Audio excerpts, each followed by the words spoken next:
we might want to start over. But let's because this is the one I'd rather have anyway. Might as well start over. Start over here. All right. So basically, what I'm going to do is I'm going to go over a couple of things before we start attacking the media, or going into the media. And this is something that's very important that I saw earlier this year. All right, and this story was actually updated, and I'll tell you about the update after you see this. All right. The U.S. Department of Homeland Security, along with the U.S. Immigration and Customs Enforcement, have placed a large and rather interesting order. They've ordered 450 million rounds of ammunition to be created and delivered to them over the next 5 years. Now, the company Alliant Tech Systems, or ATK, was awarded the contract to manufacture 40 caliber ammunition, high-performance bullets. Apparently, these bullets, quote, provide optimum penetration for the terminal performance, referring to the way the tip of the bullet passes through barriers and expands, all the while holding its jacket in its toughest conditions. So this is interesting because this is not the Pentagon making this order for the military. It's DHS. And to give you a little perspective here, there are only about 311 million people living in the United States, so it begs the question, why such a massive order? Well, here to answer that and more is radio host and filmmaker Jason Burmis. Jason is also the director of Invisible Empire, A New World Order Defined. All right, Jason, let's cut to the chase here. Why does the DHS need 450 million hollow point bullets? Well, that is the real question.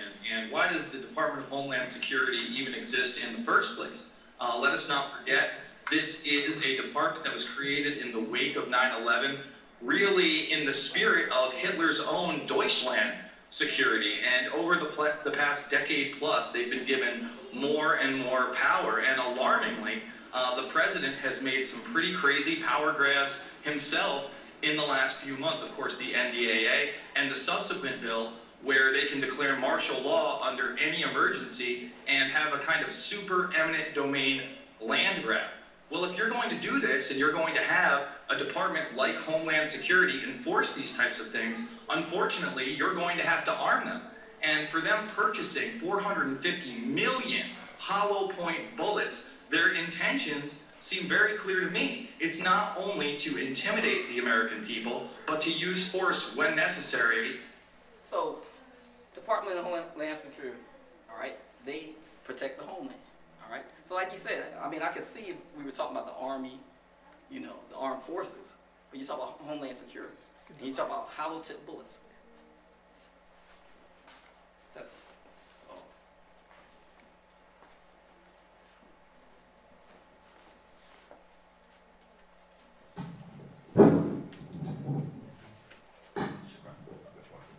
All right, so you're talking about Department of Homeland Security who guards the homeland. And like I said, I can see if you were talking about the Army or Marines, some sort of armed forces. We're talking about Homeland Security, okay? So it shows you that they're preparing for something, okay? Something is about to happen, and we're not paying attention because we're too entertained, okay? And if you think about it, the word entertainment also means to distract. So we're being distracted through the television, through the computers, through all of these types of, all these forms of media where we're not paying attention to what's really going on. They rise. Now, a lot of people are saying, of course, there are tons of discussions on this, especially going on online. And a lot of people are saying, hey, you know what, this is needed for training purposes. The Department of Homeland Security has a lot of, different departments under its umbrella, from Immigration and Customs Enforcement to TSA, and that's what they're saying. They're saying this needs to be used for practicing. So what about that argument?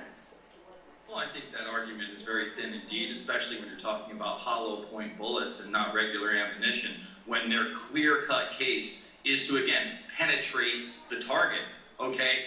So if this were just for, shooting at a range or training purposes, number one, it wouldn't be this type of lethal ammunition.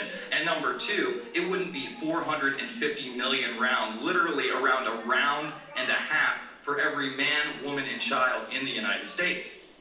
I'm wondering, Jason, I mean, do you think there's a larger discussion to be had here? Certainly, I've done a couple stories. I know this past November, Black Friday saw the most gun sales ever, and that's continuing. We are continuing to see very high gun sales in the U.S., and we've already seen the DHS also hiring armed security guards to protect federal buildings. There are some people who say, this is another sign that the U.S. government is preparing for some sort of mass civil unrest. What do you say to that? Well, I think it's been incrementally done again over the last decade plus, but really accelerated in the last few years through DHS, through fusion centers, through what we go through at the airport, them infringing on more and more of our rights. And now this has been almost become acceptable behavior by a totally illegitimate department. We should abolish the Department of Homeland Security and keep the protection of the homeland under the FBI, under state troopers, and under the U.S. military and the National Guard when necessary. That's what the National Guard is for. Jason, though, I mean, you're certainly, there's a lot of people who do share your opinion that the Department of Homeland Security should not be in existence, but there are a whole lot more people who sign. This is a department that was formed in response to 9/11. People say another 9/11 has not happened, so the Department of Homeland Security must be doing its job. How do you reconcile those arguments? How do you try to convince people that the DHS is useless?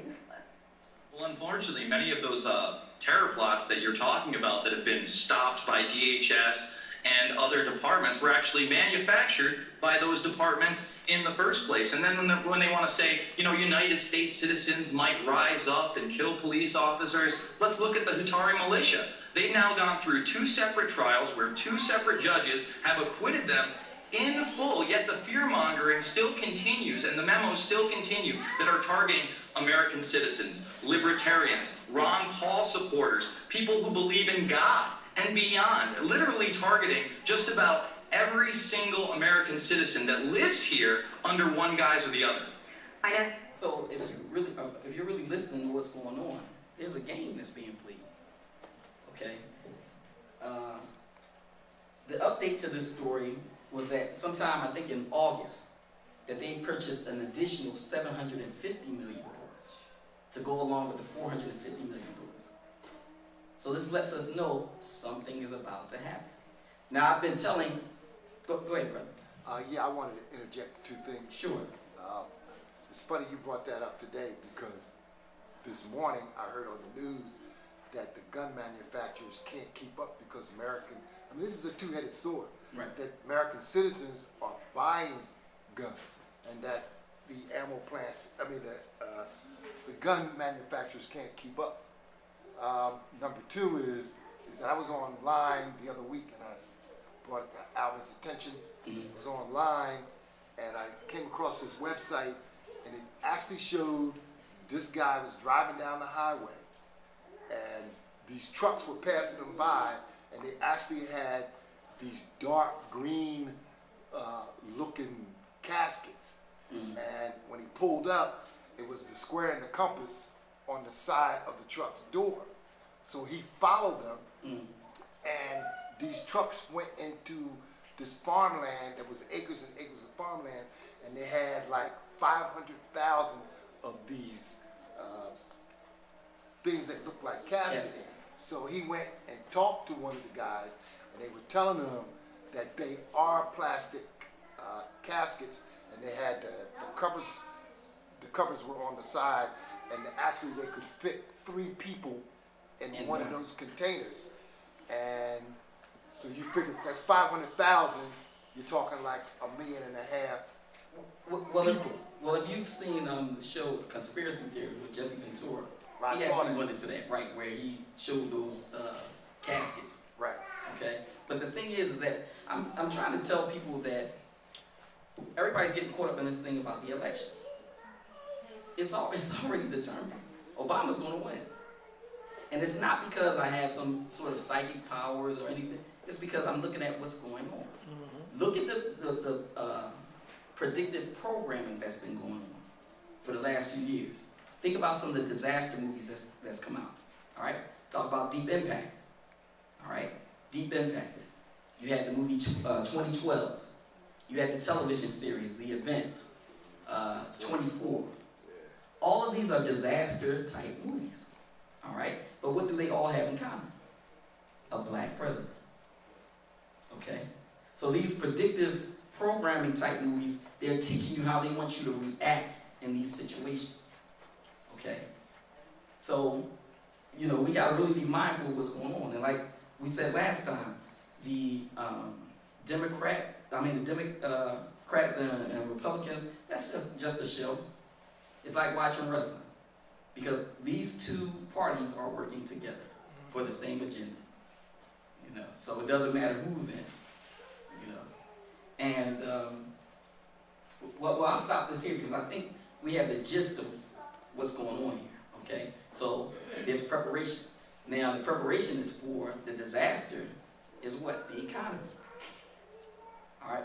If you're paying attention to the news and you watch how all these stores are closing, how some of these billionaires are getting rid of their stocks and buying gold because they're preparing for the collapse of this economy.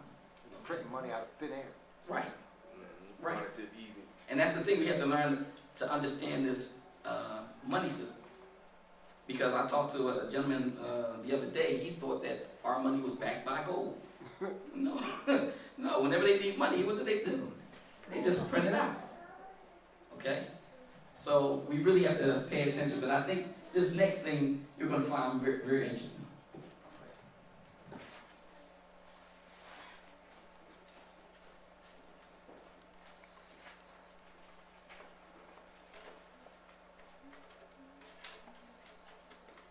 How many people are familiar?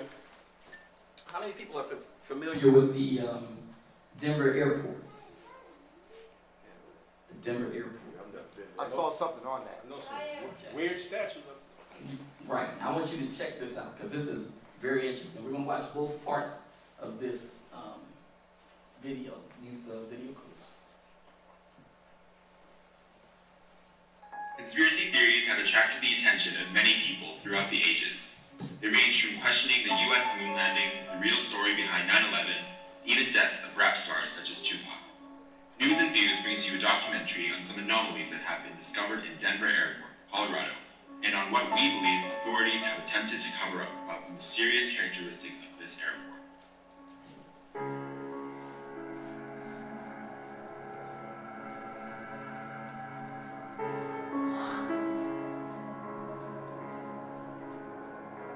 Any traveler to Denver Airport, Colorado, is in for a scary experience.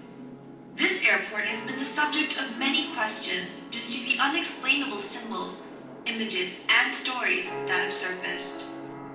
Denver Airport was built in 1995 on a span of 53 square miles.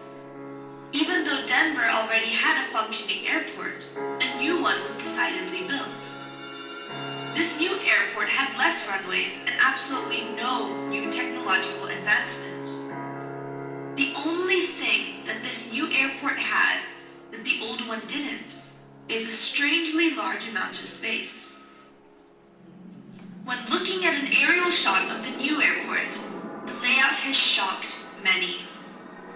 Denver Airport's runways have been situated in such a way that resembles a Nazi swastika. Not only has the shape of Denver Airport been called to question, but also what is located inside. But who is in charge of all the weird nuances at this airport? The general consensus is that it is the New World Order. But who are the New World Order? Well, they are an elite group of individuals that include many of the world. Let's go back for a second. Now, if you look at this picture here, it's showing you how all these different people are related by blood. They're related by blood, okay? Obama's actually related to Bush, Brad Pitt, Dick Cheney, Pocahontas, Vlad the Impaler. And you know who Vlad the Impaler was, right? Dracula, right? And it was just a big thing some months ago where they were talking about how Prince Charles was related to Vlad the Impaler. Okay, so all these people are related by blood.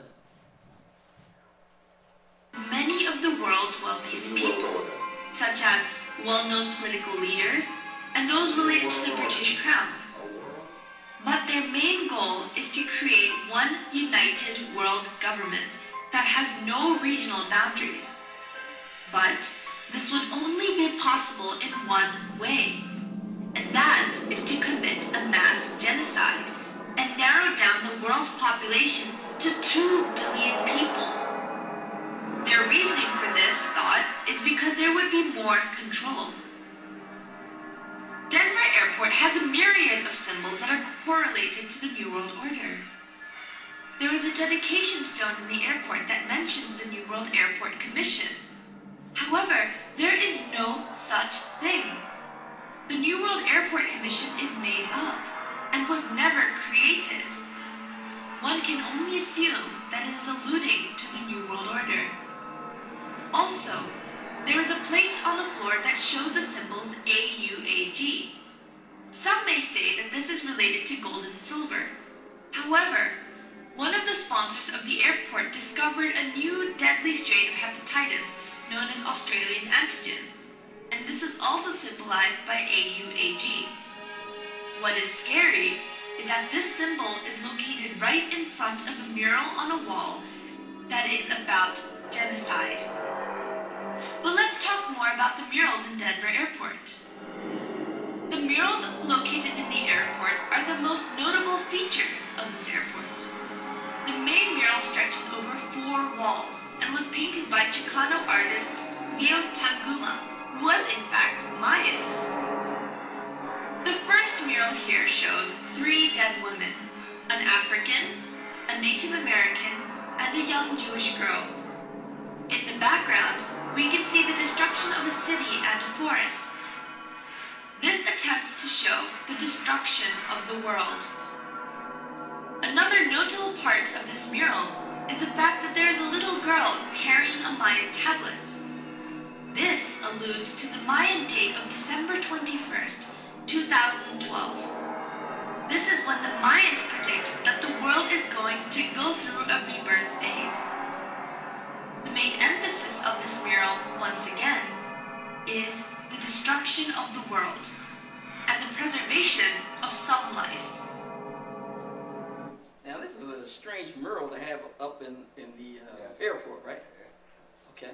Now these people, like I said, these people that we're dealing with are what we call occultists. Okay, and they're very into symbols and numerology and all types of different sorts of rituals, you know, where they deal with magic and things. The second mural shows a huge military figure wearing a gas mask and holding a machine gun and a sword. This sword is stabbing a dove, which is the symbol for peace, and implies that peace will be destroyed. There are grayish waves emanating from the figure, and these waves represent death, or in this case, a poisonous gas that has killed everyone in its path. This Now look at the picture, look at the mural and how you see the mothers holding their dead babies. This is sick. mural is the one with the AUAG symbol, the one that is related to the deadly virus strain. One can also see a line of weeping women holding their dead infants, and a group of dead children on a pile of bricks. The emphasis of this mural is of a cleansing that is going to kill a myriad of people in its path. However, interestingly enough, this mural has been painted over in recent years.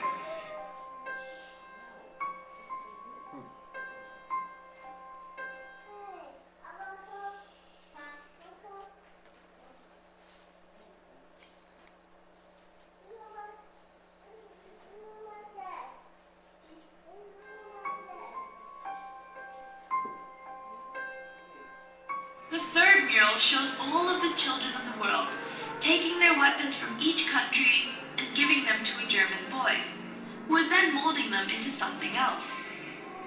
All the children of the scene are of different ethnicity, and all seem to be relieved. The gas mask man in the previous mural is seen dead, and there are 2 doves perched on his body. The main emphasis of this mural is to show the return of peace after all the killings have taken place, and that there will be no more need for weapons in this perfect world. The final mural has a Jesus-like figure in the middle, who is holding a plant which symbolizes rebirth. All of the people are running towards this man with happy expressions. Animals are freely roaming, and everything seems to be in perfect harmony. This final mural alludes to a new Garden of Eden, where the world is perfect size, and everything could work together in peace after the genocide that has taken place. All in all, these murals, when put together, represent the formation of a new world filled with fewer people, and this... Now, when you look at the back of your dollar bill, what does it say on there? It says Novus Ordo Secolorum, or the New Order of the World. Okay? They've been trying to create this for a long time. Okay? It's not working. They've been trying to create this for a long time.